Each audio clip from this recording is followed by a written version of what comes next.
At 16, we discovered that I was anemic. So the only way to treat anemia is with rest and, iron shots. And he told me, well, Jen, we can't wait that long because now the summer is just starting. That was in the spring of 1998. The summer is just starting and I don't have any salary coming in. We absolutely need you to perform and to get sponsors. So I'm going to bring you to this doctor and you're going to take EPO because, my financial situation is on the line. And I knew going into the doctor's office that wasn't right. But what was going on in my life, I was doing everything to be beat as least as possible and not to be in a bad situation where I would suffer mentally, emotionally, and physically. So I kind of had no choice. So that's when the EPO started. And at first it was just to treat my anemia. So a few injections and that's it. But of course it was not like that. So when I started that, it coincided with, well, now we need to train all year long because next year you're going to be junior and you're going to be able to go to the World Championships. And, we have to keep those performances coming in.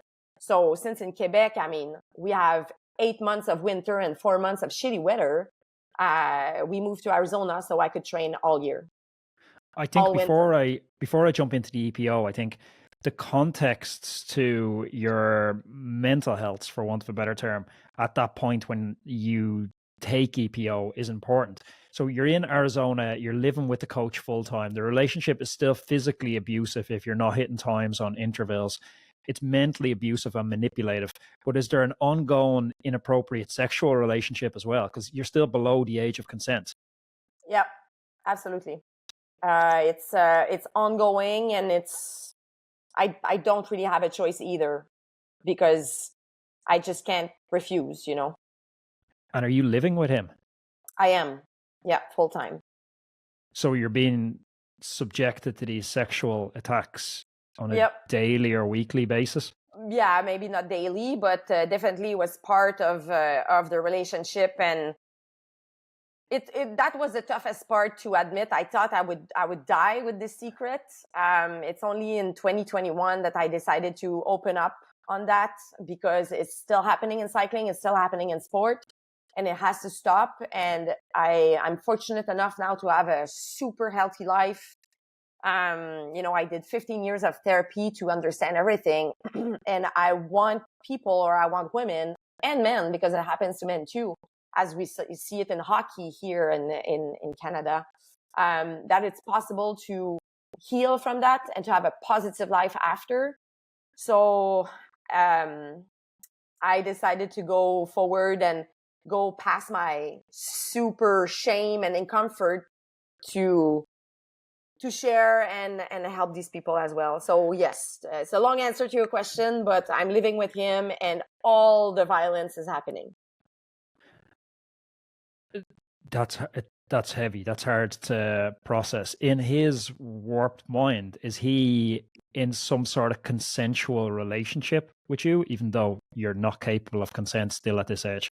I have no idea. Sometimes I'm asking myself, like, why was I chosen as this little girl to live through all that and, experience all that bad stuff? And I wonder also what was going on in his head during all these years. But anyway, how can a 41-year-old can be attracted by a 15-year-old? That's crazy, but it's answers that I'll never have. So even if I could come up with all those 1,000 different scenarios in my head, it's not going to get me further ahead in my personal growth. So I've decided to put that aside, put these questions aside, because I'll never know and I'll never forgive him and I'll never talk to him again. I am not interested in knowing. But yeah, it's pretty fucked up. Has he tried to make contact? No, the last thing I heard from him, he's still living in the US, and he got arrested by the police for domestic violence. So that's the last thing I heard from him, and I learned in the newspaper. Did you ever consider pressing criminal charges? I'm considering it more now, and I won't. And the reason is, back then, first, I never thought I would admit to everything. None of the violence, none of the sexual abuse. To me, I was less ashamed of people thinking of me as an athlete that failed a drug test than a person. I did not want to be associated with a person that lived through sexual abuse. So I was totally fine about leaving it to only performance enhancing drugs.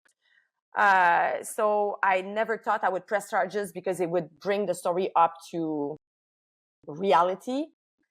But after that, I decided that I only had enough energy to better my life as a person.